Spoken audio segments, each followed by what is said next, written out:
آج میں نے ارادہ کیا کہ بیان شروع کرنے سے پہلے ایک خواب سناؤں آپ لوگوں کو. آپ بھی حیران ہوں گے کہ آج تک تو کبھی آپ نے خواب کی بات کی نہیں. ہمارے جو مؤذن صاحب قاری رشید، اللہ ان کی مغفرت فرمائے، ان کے درجات کو بلند فرمائے، 40 سال سے زیادہ اس مسجد کی انہوں نے خدمت کی. تو میں جب اس مسجد میں تقریباً 15-16 سال پہلے آیا تو یہاں میں نے سوچا کہ میں یہاں بیانات کا سلسلہ شروع کروں، درس حدیث دوں، واعظ کروں. ہوتا ہے نا، انسان سوچتا ہے کہ بھئی انتظامیہ سے مشورہ بھی ہوا کہ ہفتے میں کتنے دن درس ہوگا، کب ہوگا، کیسے ہوگا. تو یہاں ہمارے قاری صاحب تھے، جو قاری رشید صاحب جن کا انتقال ہو گیا، یہ مؤذن تھے. انہوں نے مجھے کہا کہ آپ کے آنے کے بعد مجھے ایک خواب آیا ہے. جب آپ یہاں آئے ہیں تو مجھے ایک خواب آیا. میں نے کہا جی کیا خواب آیا؟ اول تو مجھے کوئی کہہ دینا مجھے خواب آیا ہے تو میں کہتا ہوں ابھی ٹائم نہیں ہے ہمارے پاس، ٹھیک ہے نا، پتہ نہیں کیا سنا رہا ہوگا بیٹھ کے. لیکن بس میرا بھی موڈ اچھا ہوگا تو میں نے کہہ دیا ہاں جی بتائیں. کہنے لگے میں نے خواب میں دیکھا کہ میں اور آپ، یعنی وہ اور میں، کہیں جنگل میں جا رہے ہیں، کہیں سفر پہ. آگے دیکھا بڑے بڑے جنگلی جانور کھڑے ہیں، اژدہے اور ڈائناسور جیسے، نہیں خطرناک، شیر، چیتے. انہوں نے ہمارا راستہ روکا ہوا ہے، ہمیں آگے جانے نہیں دے رہے. کہہ رہے ہیں میں اور آپ کھڑے ہو گئے کہ اب کیا کریں، تو راستہ ہی بند ہے، اتنے بڑے بڑے اژدہے منہ پھاڑ کے کھڑے ہوئے. تو کہتے ہیں آپ کے ہاتھ میں قرآن تھا، تو کہیں غیب سے آواز آئی یا کہیں پتہ نہیں کوئی الہام ہوا، کیا ہوا کہ بھئی ان کو قرآن سناؤ، ان کو قرآن کا درس دو. تو کہنے لگے آپ نے قرآن اٹھا کے درس دینا شروع کیا اور وہ سارے جانور آہستہ آہستہ اپنی جگہ سے ہٹتے چلے گئے. تو میں نے ان سے کہا اس خواب کی تعبیر بہت واضح ہے. دین کی دعوت ایک حق کا راستہ ہے نا، اس میں جو رکاوٹ ڈالنے والے جتنے فتنے ہیں، فرقہ پرستوں کے فتنے ہو گئے، ملحدین کے فتنے ہو گئے، بہت سارے فتنوں کی قسمیں ہیں نا. جیسے جنگلی درندوں کی قسمیں بہت زیادہ ہیں جو آپ کو سیدھے راستے پہ چلنے نہیں دے، جو جنگل میں چلنے نہیں دیتے آپ کو. تو ایسے ہی فتنہ پرستوں کی قسمیں بھی بہت زیادہ ہیں. کچھ فرقواریت کی آگ میں جھلسائیں گے آپ کو، کچھ اسلام سے بدگمان کریں گے، کچھ اسلاف سے بدگمان کریں گے.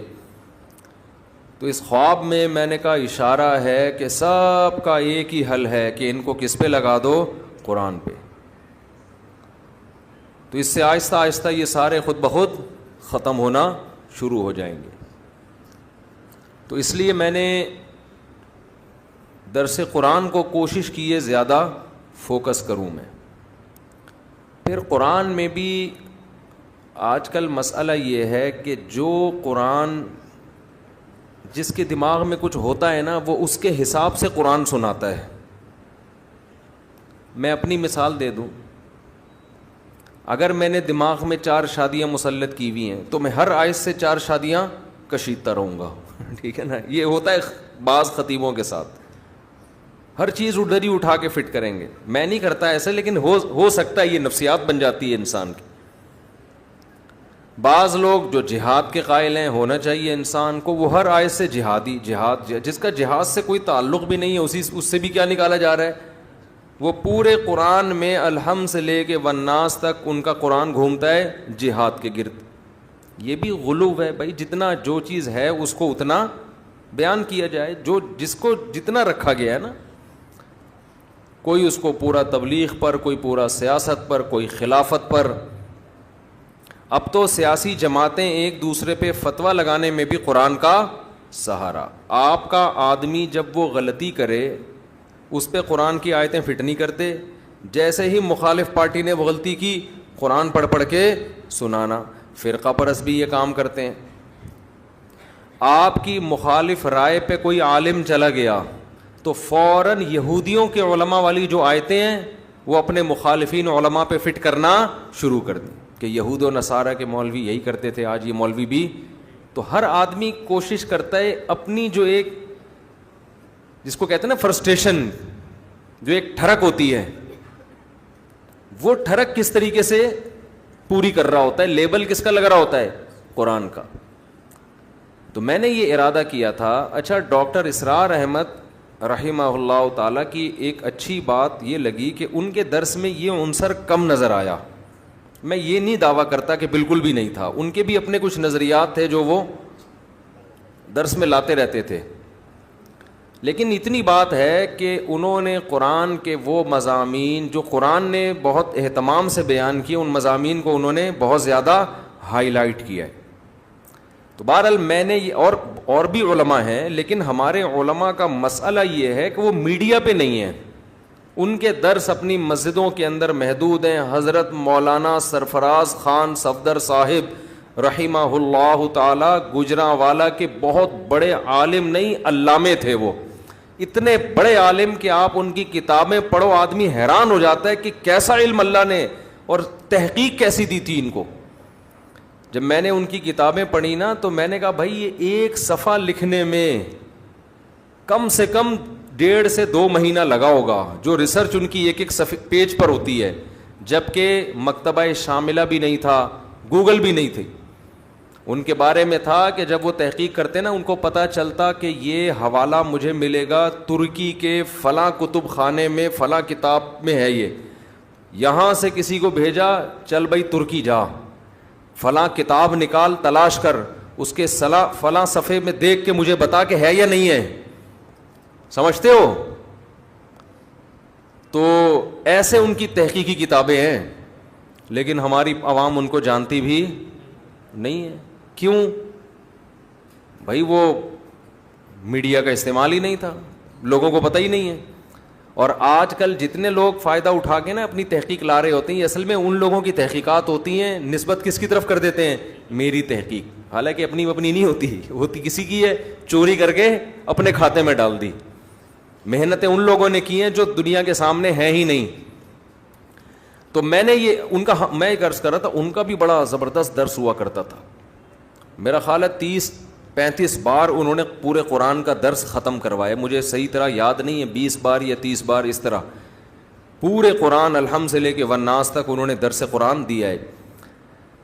تو میں نے ارادہ کیا کہ ہم فوکس کس کو کریں گے؟ درس قرآن کو. اور اس درس میں جو اللہ نے جو چیز بار بار کہی ہے میں بھی وہ چیز بار بار بیان کروں گا. اس میں جو مضامین قرآن ہائی لائٹ کرتا ہے نا، جس انداز سے اس کو اسی طرح سے ڈیفائن، تو انداز اس انسان اس کو اپنے اسٹائل میں کرتا ہے. مثالیں تو اپنی دے گے نا، لیکن اس سے ہٹنا نہیں ہے. تو میں آپ سے گزارش کر رہا ہوں کہ اسی سلسلے میں میرا جو چینل ہے نا مفتی طارق مسعود اسپیچز، اس پہ تفسیر کے لیکچرز ہیں. 8 لیکچر ہیں عربی گرامر کے. اتنی عربی اس میں سکھائی گئی ہے کہ آپ کو قرآن کی زبان میں سمجھ میں آنا شروع ہو جائے. پھر انہی لیکچرز کو سامنے رکھتے ہوئے باقی درس ریکارڈ کروائے ہیں. انہی لیکچرز میں جو آپ کو گرامر آئے گی اس کی پریکٹس کروائی گئی ہے. تو تفسیر لیکچر نمبر 1، تفسیر لیکچر نمبر 2، تفسیر لیکچر نمبر 3، ابھی پتہ نہیں کتنے لیکچر ہو چکے ہیں. میرا خیال ہے 200 کتنے ہو گئے، تو بہت ہو گئے ہیں. تو وہ تو مجھے بھی پتا ہے بہت ہو گئے ہیں، مطلب کتنے. اچھا میرا خیال ہے 200 تک ہو چکے ہیں. تو آپ حضرات ایک کام کریں، وہ لیکچر بھی کیا ہیں اس میں بھی میں نے ٹو دا پوائنٹ قرآن بیان کیا ہے، دائیں بائیں بالکل بھی نہیں کیا. ٹو دا پوائنٹ، بس قرآن کیا کہہ رہا ہے. باقی دیکھیں قرآن تو ایک سمندر ہے نا، اس میں غوطے لگاؤ تو وہ تو مضامین نکلتے چلے جائیں گے. ایک آیت پہ 6 گھنٹے بھی تقریریں ہو سکتی ہیں. لیکن ہم نے کوشش کی ہے کہ اس کو بس قرآن سمجھ میں آ جائے کہ اللہ ہم سے کہہ کیا رہا ہے. باقی اس میں علمی نکات کے تو ایک پورا سمندر ہے. تو وہ لیکچر آپ لوگ سنیں. ابھی رمضان ہو رہا ہے ختم، اور آپ نے ہو جانا ہے مارکیٹ سے شارٹ. سمجھتے ہو؟ تو قرآن سیکھو نا, کچھ آگے بڑھو نا. یہ درس جو میرے ہوتے ہیں اس میں تو قرآن بھی چل رہا ہے اور پھر موجودہ حالات کے لحاظ سے ہم دائیں بائیں بھی چلے جاتے ہیں. اس میں ٹو دا پوائنٹ قرآن ہے. ان لیکچرز کو آپ سنیں, میرا چینل مفتی طارق مسعود اسپیچز پہ وہ لیکچرز اپلوڈ ہو چکے ہیں. رمضان میں ابھی ناغہ چل رہا تھا کیونکہ میرے مصروفیت اتنی ہو گئی تھی, ارادہ تو میں نے کیا تھا لیکن نہیں ہو پایا. پھر یوٹیوب کی بھی کوئی پالیسی ہوتی ہے, آپ ایک وقت میں اتنا مال ڈال نہیں سکتے یوٹیوب پہ, ٹھیک ہے نا, وہ نوٹیفیکیشن نہیں بھیجتا. تو اس چینل کو سبسکرائب بھی کر لیں, اس کا فائدہ یہ ہوگا کہ آپ کو نوٹیفیکیشن مل جائے گا, سمجھتے ہو. اور بیل آئیکن پہ کلک کرنا نہ بھولیے, وہ ہم نے یوٹیوب سے جب بھی کسی چینل پہ جاؤ نا آتا ہے بیل آئیکن پہ کلک کرنا. ابے بھائی تو بول آگے, کوئی چیز ویڈیو ہم دیکھ رہے ہوتے ہیں نا, پہلے وہ اپنی قومی ترانے سنانا شروع کر دیتا ہے, تو آدمی کو غصہ آتا ہے, بات کر ہمارا ہیڈک ہے, بیل آئیکن پہ کلک کریے. آٹو پہ آیا ہوا ہوں میں وہاں سن کے نا, تو بیل آئیکن پہ کلک کریں نہ کریں, سبسکرائب کر لیں. اس سے کسی دن غیرت جاگ جائے گی آپ کی. جب بار بار نوٹیفیکیشن آئے گا تفسیر کے لیکچر کا, بھائی لیکچر شروع ہونے والا ہے, تو شاید کسی دن آپ کی غیرت جاگ جائے کہ آج سن لو یار. اور وہ سنجیدہ لوگوں کے لیے, دیکھو اڑا اوڑی والے دنیا میں بہت ہیں, جذباتی لوگ دنیا میں بہت ہیں. آپ کو ایسے لوگ ملیں گے ہو ہاں روئے دھوئے نماز میں ایسے تہجد میں لگے ہوئے ہیں, اگلے دن مارکیٹ سے شارٹ. نبی صلی اللہ علیہ وسلم کو وہ عمل محبوب تھا جو نبی فرماتا, حضرت عائشہ فرماتی تھی تھوڑا ہو لیکن پابندی کے ساتھ. تو وہ ہفتے میں صرف 3 دن اپلوڈ ہوتا ہے, پیر, منگل اور بدھ کو. اس درس کی خاصیت یہ ہے کہ بالکل سہل انداز میں عوامی اسٹائل میں ہے, وہ گاڑھا اور پیچیدہ نہیں ہے. میری عادت ہوتی ہے میں وہ کام نہ کروں جو دوسرے پہلے کر چکے ہیں, وہ کام کرو جو دوسرے نہیں کر رہے. ہمارے ہاں یہ بھی ہوتا ہے نا, ایک آدمی ایک کام کر رہا ہے, آپ نے ٹانگ اڑا کے, جب ایک محلے میں مسجد بنی ہوئی ہے اسی کے ساتھ آپ دوسری مسجد کیوں بنا رہے ہو بھائی, یہ غلط ہوتا ہے نا. وہاں بناؤ جہاں نہیں ہے مسجد. تو میری عادت یہ ہوتی ہے کہ جو کام پہلے آلریڈی ہو چکا ہے میں وہ نہ کروں. تو جب میں نے یہ تفسیر کے لیکچر ریکارڈ کرنے کا ارادہ کیا, مجھے پتا تھا اس میں بہت ٹائم لگے گا, لیکن ہم نے کہا اب تک یوٹیوب پہ اس طرز کے تفسیر قرآن کے لیکچر موجود نہیں ہیں.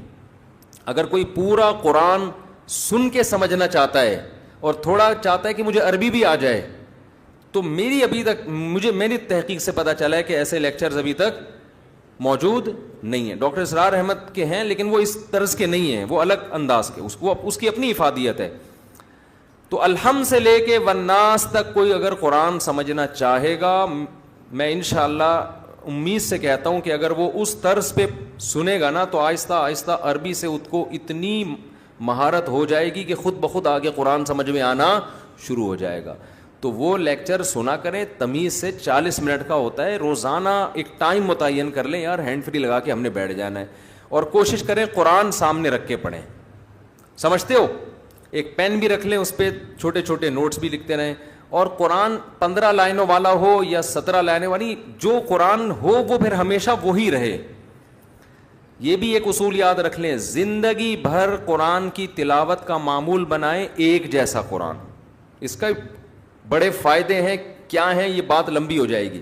یعنی آپ اپنے لیے گھر میں جس قرآن پہ تلاوت کریں نا, قرآن آتے ہیں زیادہ تر 15 لائنوں والے یا 16 لائنوں والے, 17 کا تو میں نے ویسے ہی کہہ دیا, 16 والے, اب ایسا نہ کوئی 17 والا تلاش کر رہا ہوں. تو میں نے چونکہ 15 لائنوں والوں سے حفظ کیا ہے, میں جہاں بھی دنیا میں جاتا ہوں 15 لائنوں والا قرآن تلاش کرتا ہوں. اس سے کیا ہوتا ہے, لاشعور میں آپ کے یہ بیٹھ جاتا ہے یہ والی آیت یہاں ہے, ٹھیک ہے نا, اس کا یہ مفہوم ہے. اگر آپ روزانہ مصحف بدلتے رہیں گے تو آپ کنفیوز رہیں گے, تو یاد کرنے میں بھی آسانی ہوتی ہے. تو ایک قرآن لے لیں 15 والا یا 16 والا. 15 والا لے لیں اس لیے کہ میں نے 15 سے یاد کی ہے, ٹھیک ہے نا, اور آج کل زیادہ وہی چل رہا ہے. اس میں تراویح کا حساب رکھنا بڑا آسان ہوتا ہے 15 لائنز والے قرآن میں. تو وہ آپ نے لے کے سامنے رکھ لیا, تھوڑا سا ہمت کر لو, کچھ انسان کے بچے بن جاؤ.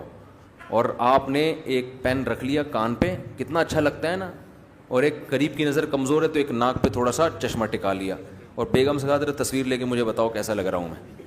اچھے لگیں گے آپ, پہلی دفعہ آپ لگیں گے کوئی پڑھا لکھا آدمی ہے, ٹھیک ہے, اور لے کے آپ بیٹھ گئے, بھائی کیا کہہ رہے ہیں مولانا صاحب, ٹھیک ہے نا, نوٹ کر لیا. اس کے ویورز کم ہیں. کم کیوں ہیں؟ کہ سنجیدہ لوگ ہی سنتے ہیں نا 40 منٹ. یہاں تو چٹکلے بھی چل رہے ہیں, لطیفے بھی چل رہے ہیں, ہنسی مذاق بھی ہو رہا ہے, پھر عبرت کی باتیں بھی آ رہی ہیں, تو یہاں تو 1 گھنٹہ بھی لوگ نکال لیتے ہیں. وہ 40 منٹ تمیز سے بات لوگوں سے سن نہیں جاتی. تو وہ سن لیں, بہت فائدہ ہوگا. یہ سمجھ کے سن لیں کہ بھئی 40 منٹ کی ایک کلاس ہم روزانہ لے رہے ہیں, اور روز بھی نہیں, ہفتے میں 3 دن. تو اس کی کوشش کریں گے کہ نہیں کریں گے؟ ایک بات تو یہ ہو گئی. دوسری